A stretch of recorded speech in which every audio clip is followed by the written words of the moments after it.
All right, guys, welcome to tonight's call. And I am just super excited. Adam always says I say super excited and awesome a lot, which I do, but they're words that make me happy. But I just wanted to do this call because I feel like so many of us are kind of just like tracking back and kind of gaining this momentum. And I just basically want to grab all that momentum and just like run crazy, kind of get like a head start for 2019. If you guys didn't listen to Michael Folsom's National Wake Up Call today, it was incredible. So I would highly recommend you going and listening back to that. But I just kind of just wanted to help you guys. See where you guys are struggling, see where you guys are just kind of like stuck in a rut, just so we can break through that and just crush 2019. I asked Adam to come speak to us tonight because honestly, like, he pushes me mentally through the times when I kind of just want to quit. And I mean, it's not just with coaching, it's with, being a mom and, taking care of the house or whatever it is. He's always there and just kind of lifts me up and kind of helps push past that. So I think he's really good at helping us overcome those things. And I asked him to kind of just talk about creating a mindset for 2019 to help us push past our fears, to overcome things that are stopping us, that are holding us back, and to just meet our full potential. And if you guys haven't added your coaches yet to this new coach training, get them added to it. I added a whole bunch of videos about mindset from other coaches. So go in there and just, as you're getting ready through the week, whatever, listen to a video every single day and you can easily bust through them. But I think it's really important to hear from other coaches of like what they're struggling with, because you're going to find a lot of times you're like, I struggle with the exact same thing, and it's going to help you overcome that. And so just really dig into that, dig into the training, and please ask questions. I know Kathy, for example, she's been reaching out to me, asking me tons of questions, and I love that because it helps me grow too. So with that said, I will turn it over to Adam. You ready? And yeah, he'll fire us up. Here we go. Woo, woo. Just poke. All right. I got some notes here as usual. I just want to, basically all my thoughts come from one line that you've heard before, and you can't say this line enough. I can't hear it enough, and it's, what you dwell on is what you will become. And if you're the type of person that hears that and thinks, oh no, not this again, and I'm sorry, that probably means that you need to hear it again and again and again, and it hasn't worked for you yet because you haven't put it into work for you, if that makes sense. So what you dwell on is what you become. And I say that because, not just because it's 100% true, but because we've all experienced the truth in that. I want to tell you a little story. I don't think I've shared this before. But I grew up skiing in Maine. And when I moved out to Utah a few years later, I wanted to learn how to snowboard. And you'd think that that was an easy transition from skiing to snowboarding. Maybe I was never just like the strongest skier anyway. I thought I was pretty good. But when I decided that I wanted to snowboard, I went and bought a snowboard. And I bought boots and I bought bindings, and I went to the mountain by myself. And as you can imagine, I was on my butt most of the day. Not only that, but having no one to actually teach me. When I got on the lift, I had my backpack on, and I had like a couple Mountain Dews in there and a sandwich, right? Because I'm gonna be tearing it up all day. When I got on the lift, I had no idea of how you're supposed to, which binding you're supposed to put on which foot, if you're a snowboarder, then this makes sense to you. 10 years ago, I wasn't. And so as I'm getting on the lift, I had the wrong foot strapped in. Because I had the wrong foot strapped in, I started to catch the snow as the lift starts to go up, and it pulls me off the lift.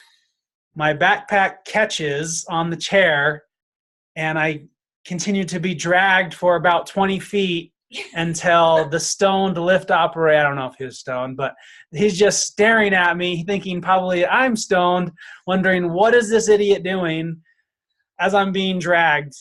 And before it started to actually take up off the ground, he finally stopped it. And I was able to unhook myself. There was no fixing my pride at that point, but I got back on the lift and started to go up. I don't remember if I figured it out later on how to strap in, or if somebody showed me, but that was my first experience trying to snowboard. And then I want to compare that with my daughter, who's 12 now, and she's been snowboarding for, I guess, 4 or 5 years. And I was there to teach her, to show her which binding to put on, getting on the lift. I was able to, show her and help her practice carving both ways, toe and heel and whatnot. I still have never taken a lesson myself, but I'm very comfortable in the mountains snowboarding now, and I'd rather be on a snowboard than skis. So Alea has had, like anyone learning something new, especially where you have the potential to be hurt, she's got the wind knocked out of her. She's caught her toe edge, right? Slammed into the ground. Not very much fun, but it was fun to watch her determination in, she was going to learn to snowboard. It wasn't okay, I'm going to try it out. It was, I'm going to learn to snowboard.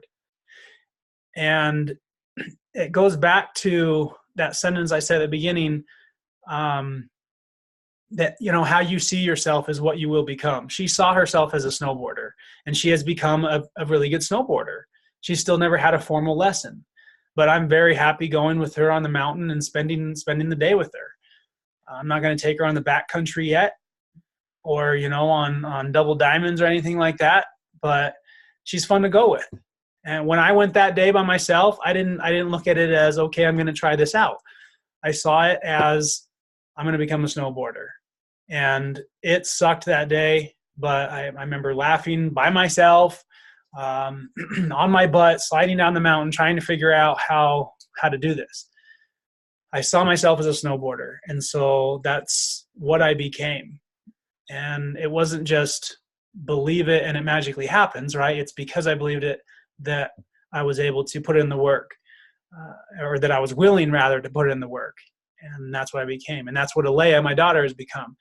Compare this again with one more story. My older brother, when I tried to teach him, and you're sick of hearing about snowboarding, but I tried to teach my older brother how to snowboard. Well, I decided that, when I was on the lift with him this day, this was 5-6 years ago, I thought, I learned by myself. Like, what better way to learn than by yourself? And so I took him up to, I think it was a black diamond. I said, here you go, man. Have fun. You will figure it out. By the end of this run, you'll either be dead or you'll be a snowboarder. And I seriously left him, and he doesn't let me forget it to this day. Well, my brother, I don't think he had the mindset of what you believe you will become, because guess what? To this day, he does not snowboard. Since then, he has become a good skier. And we're actually going in 2 days. We go out a few times every year. Him on his skis, me on my snowboard, and we have a great time. But he didn't have that vision that he's going to become a snowboarder today. He also had a horrible teacher. We could throw in a lot of other variables at why it didn't work for him that day. But since then, he's become a great skier. He saw himself as a skier, I guess. So I want to share that, or at least start with those stories, because we all have different ways of learning, for one, and this applies very well to Beachbody. We all, as a Beachbody coach, you're going to have, and you're going to see this, you're going to see people who it's like who was their teacher? Why did they become such an amazing coach? Why did this person become such a great snowboarder in this sense? And we can't really compare. I don't think that it's healthy to actually look at that and wonder why someone became what they did, but just look at the habits that they have. Look at the mindset that they've had from the beginning. And that's what helped them become where they are today. So just like we all learn how to snowboard or ski, different levels, it's going to, take some people just get on the board and they go down the mountain and great, right? That's very few. And then it's the same with Beachbody coaches. Some people, they run away. And in their first month, they are able to help so many people. They have great transformation stories. And then in a year, they have a really great lifestyle because of the income they receive from being a coach, and they have tons of followers and tons of people that they've helped. They know their purpose. And then other people, 5-6 years down the road, right? They're still not where they want to be. And we're all just at different speeds. And the thing is that we have to recognize that a lot of times it's our past experiences that are going to determine how we attack new challenges. Being a Beachbody coach is a challenge. It has a lot of challenges, just like becoming a good snowboarder or skier has its challenges.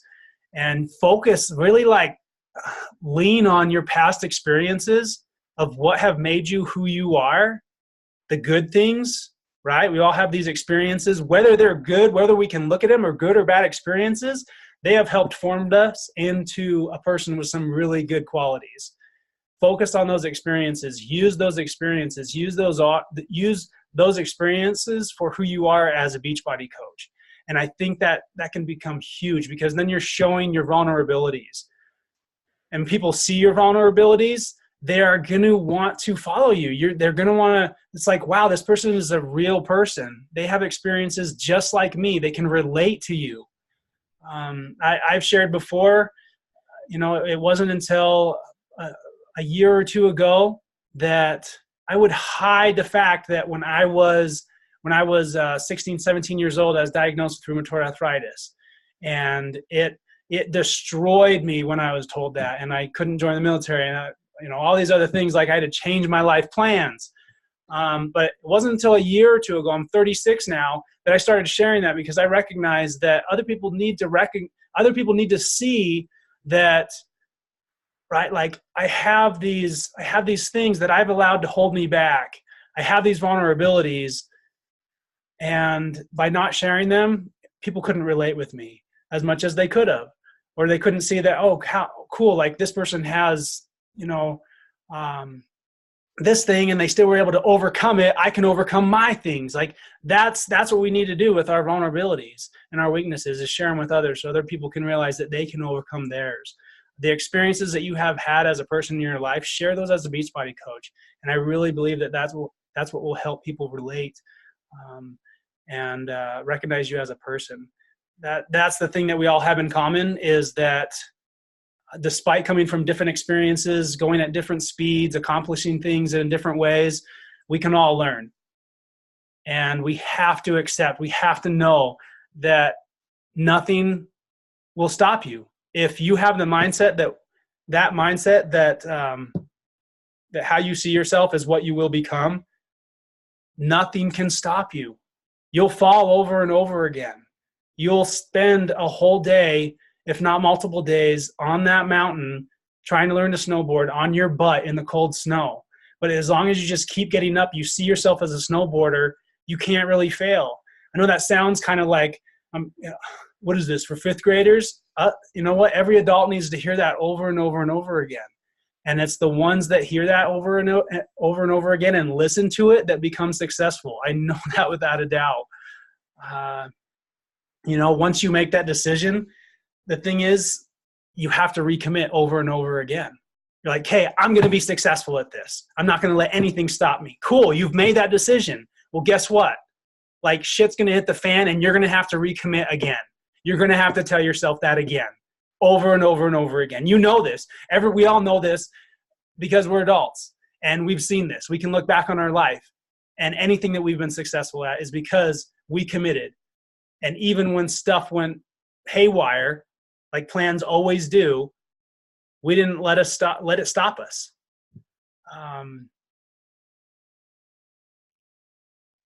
Yeah. What decides how you react when things don't go as planned? Like, what do you do in your life when things aren't going as planned? My kids and me, sometimes when things don't go as planned, I just want to sit in a corner and be like, screw you, world. Like, you're not going my way. Why isn't the world adapting to me? What a horrible attitude. I know that my attitude needs to be, I need to adapt to the world sometimes.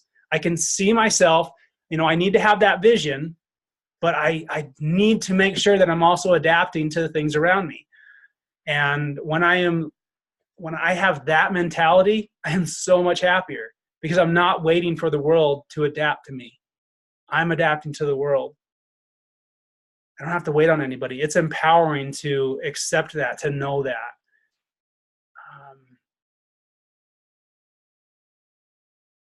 So the funny thing is, in order to be successful, we know that we need to picture ourselves there, but we also need to live in the here and now. So we need to see ourselves on top of the mountain, right? We need to be able to picture that, even if we don't know exactly what the top of the mountain looks like. But we also need to live here and now and look at what's going on around us.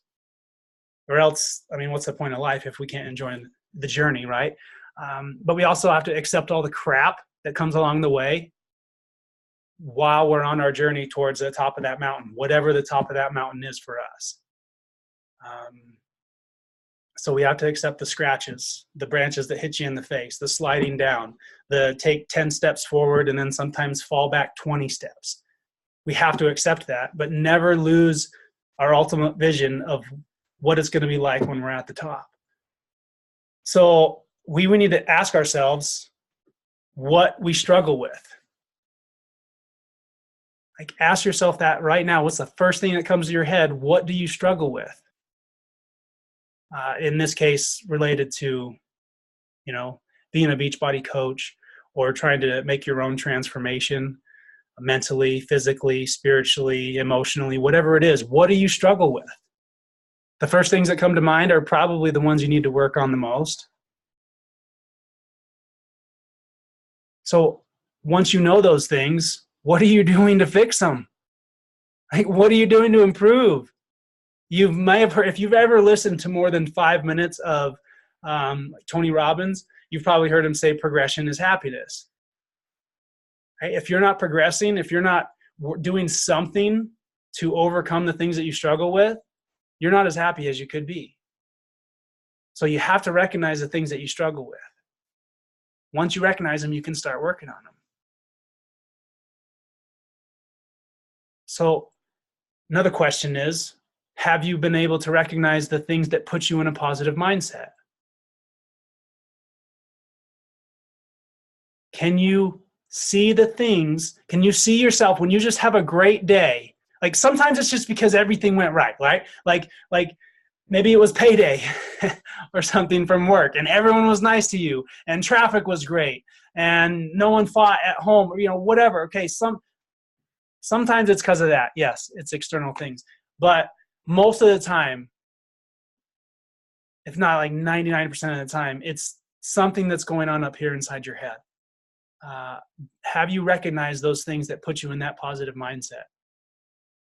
It's not, most of the time, it's not that nothing wrong happened that day. It's because there was something that you did over the last hour, 6 hours, 12 hours, whatever, that was able to put you in a positive mindset so you didn't even see those things as a hurdle like you may have in the past.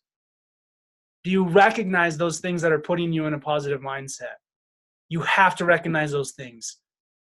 And when you recognize them, do them more. Do them when you don't want to do them. Right? Do them 10 times a day if you have to.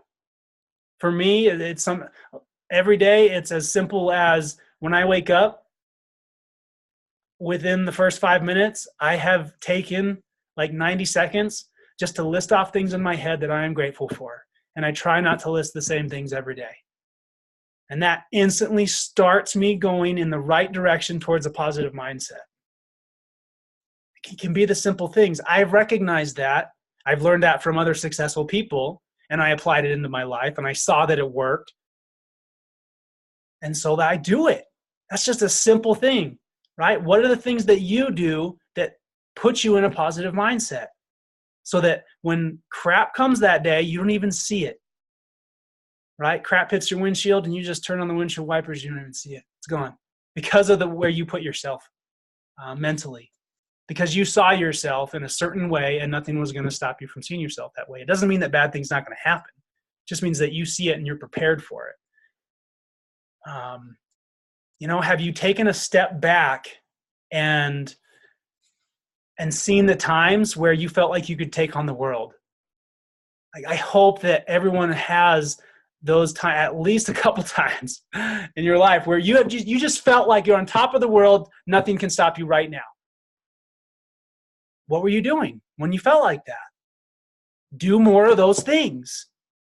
If you felt like that every day, for the majority of every day, yeah, crappy times are going to happen. Things are going to happen. Okay, recognize that. But when you can do the thing, recognize the things and do those habits that are going to keep you there more often than not, then of course you have there's no way that you're not going to be successful when you feel like that, because nothing's going to stop you. So what are you doing during those times when you feel like you're on top of the world? Do those things. Recognize those things. Are you listening to the things that inspire you and empower you? I have to listen to motivational stuff every day. And you know what? I love music. Music's not bad. But the days that I am listening to nothing but music in the gym, right? It pumps me up in the gym and, feel like a beast, right? But if I'm not listening to some, inspirational, motivational messages from guys like Tom Bilyeu or Brendan Bouchard or Tony Robbins, whoever, Inky Johnson, I can go on and on and on. But that needs to be part of my morning preparation and put me in a positive mindset. I've recognized that. Again, music's not a bad thing, but that goes back to the age-old question of, are you doing what's good, better, or best? And for me, listening to some sort of inspiration that inspires me, that empowers me in the morning, that's my best. Music is good, but I want to listen to the best things, the things that are going to put me in that positive mindset. So, and then another thing I was thinking of, are you challenging yourself with things that scare you? I have found, and that goes back to, probably relates to how progress is happiness. If I'm not doing something that is challenging, I'm not truly happy. And I can look back and I choose something every year. A lot of times it's not that I sit down and say, okay, what am I going to do that's going to challenge me this year? Because I need that in my life. Like, that's not how I choose things. It just happens because I've put myself almost subconsciously in a state where I'm looking for challenges, because I know that those things are going to be what keeps me happy. Last year it was a 34-mile race through the forest with my brother on an ultra marathon. Years before that it was a road marathon, and I worked up to things like that. I remember some of my first few days in the gym where I remember using 20-pound dumbbells. You don't want to be a guy using 20-pound dumbbells doing dumbbell curls in the gym, but I remember being that guy. Like, you got to build up to it. I got over the fear of working around guys that are using 65-pound dumbbells doing curls when I'm doing 20s standing next to them. Do things that challenge you. Do things that scare you, because you know that the reward is worth it. You see yourself as where you want to be. And so it's naturally pushing you to do the things to get you to where you want to be. You need to see yourself there. Another thing is you need to take the time to do you. That's what all these things are, really. But take the time every day to do the things that put you in that bold place of knowing that you can take on the world. Take the time to recognize that. If it's to snowboard, right? And it means, like I said before, sitting on your butt in the cold snow all day because you feel like no one's there to help you. You're going to have days like that, but it's worth it because now now I'm very comfortable on the mountain. And, um, some of my happiest days are definitely spent on the mountain. And I had to literally eat crappy snow to get there. I had to be drugged by by a ski lift in front of a long line of people to get there. It was worth it. I'm not going to take that back. Do those things. Take the time to be you, even if it means eating crap sometimes. What puts you in that place, right? That's what we're talking about here.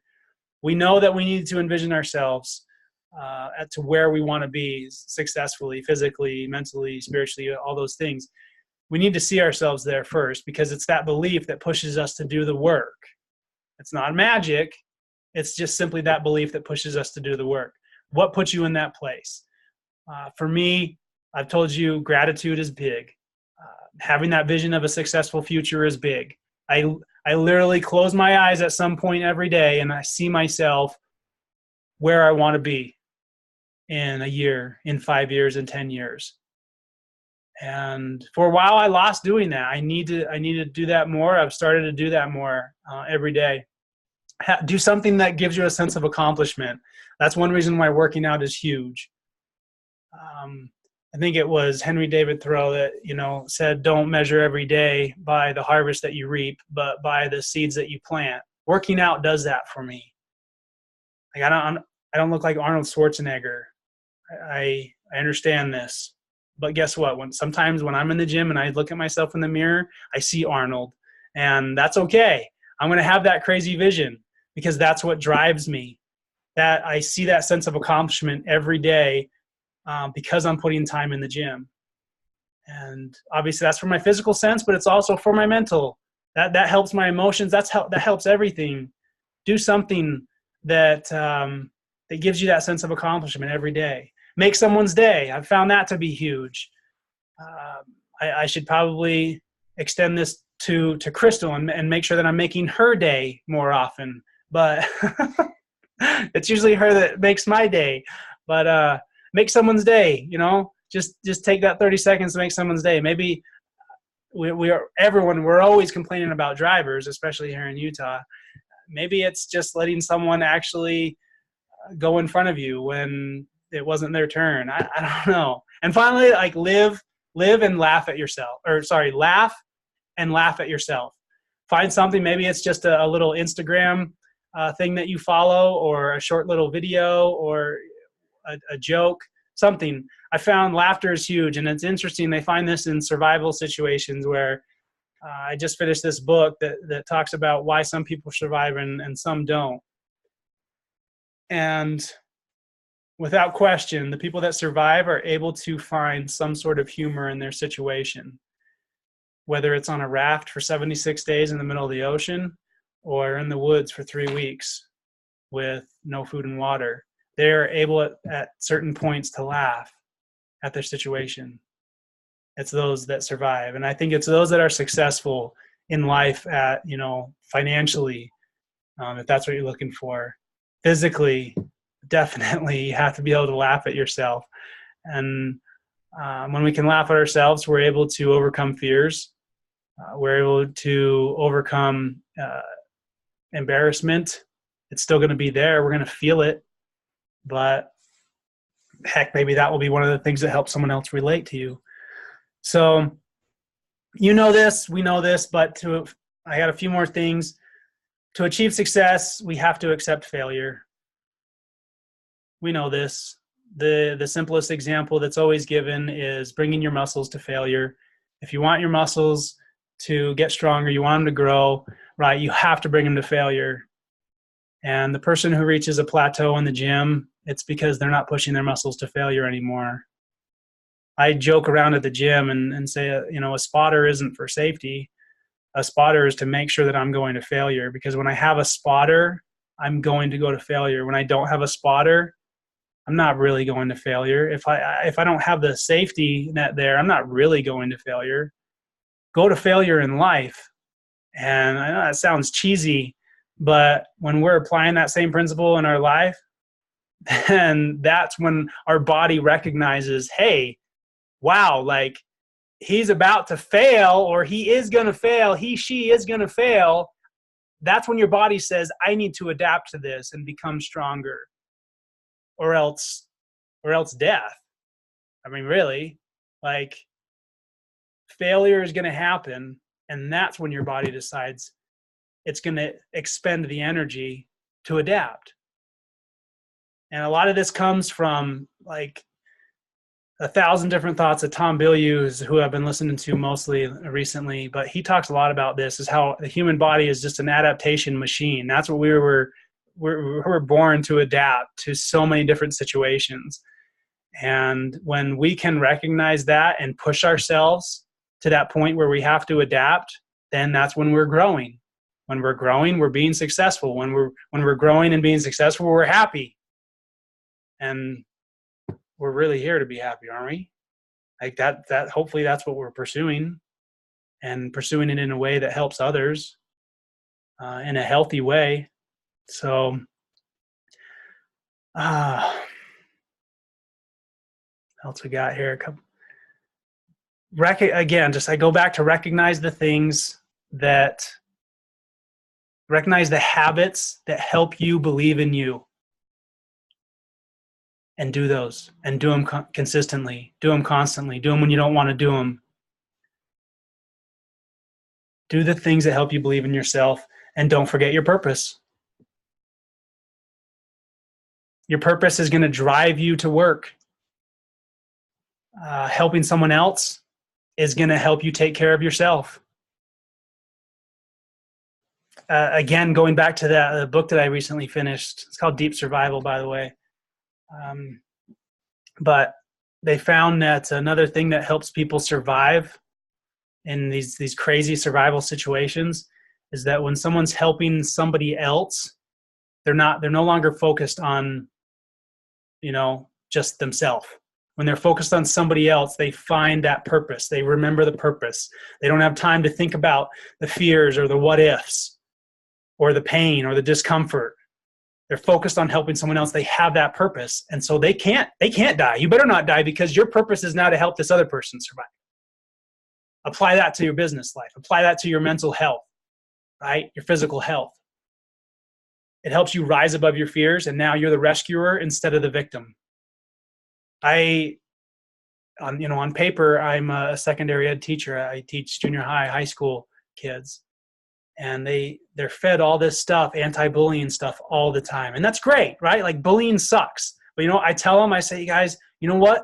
That's all great. But you guys, you better start doing things that help you be resilient. You're going to be bullied your whole friggin' life. Like, don't be the bully. Sure, that's great. Great message. But learn how to be resilient. Learn how to adapt no matter what's going on around you. Because if you get pissed off, you want to fight because someone's being rude or mean to you, the rest of your life, you're going to live your whole life pissed off. And when you're living your whole life pissed off, then you're living your whole life not progressing, not helping somebody else.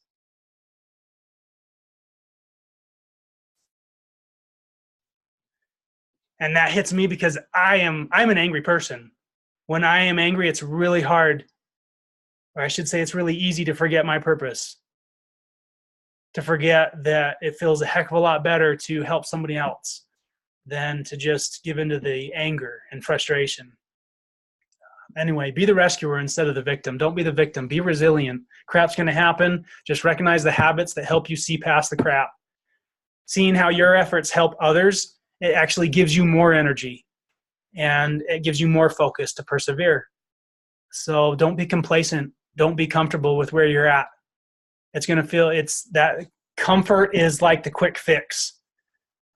The way I can relate this is I worked on an ambulance for over 6 years, and the biggest problem that we saw was drugs and alcohol. 9 out of 10 of our calls, right, were all drug and alcohol related, and it's sad. People were always looking for a quick fix, and a lot of people had legitimate excuses to be looking for that quick fix.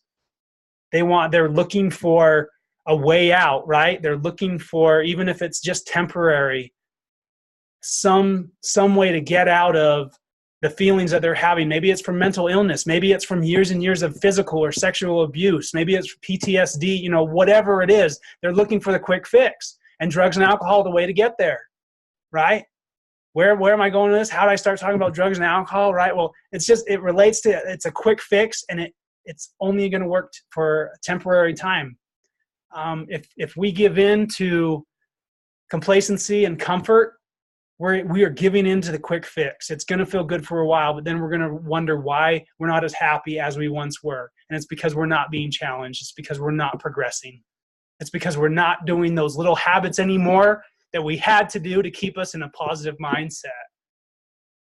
Because if we're not challenged, then why do the little habits? Do something that challenges you. Because when you're doing the things that challenge you, it forces you to do those little habits that keep you in a positive mindset. And then you can see yourself to where you want to become, to who you want to become. What you dwell on is who you will become. And it's real easy to forget who we can and should become when we become complacent or we become comfortable and we don't have challenges. That's why we need to love the challenges. Look at all the things that come into your life because of the challenges, not the things that you don't have because of the challenges. So yeah, what you dwell on is what you become. That's what tonight's message was brought to you by. And the letter E and the number 27, if you remember Sesame Street from when you were a kid. Thanks for giving me the time. Thanks, Crystal. Felt good to share. I hope that this helps. Do the habits, recognize them. And yeah, guys, see yourself on the top of that mountain. You have any questions?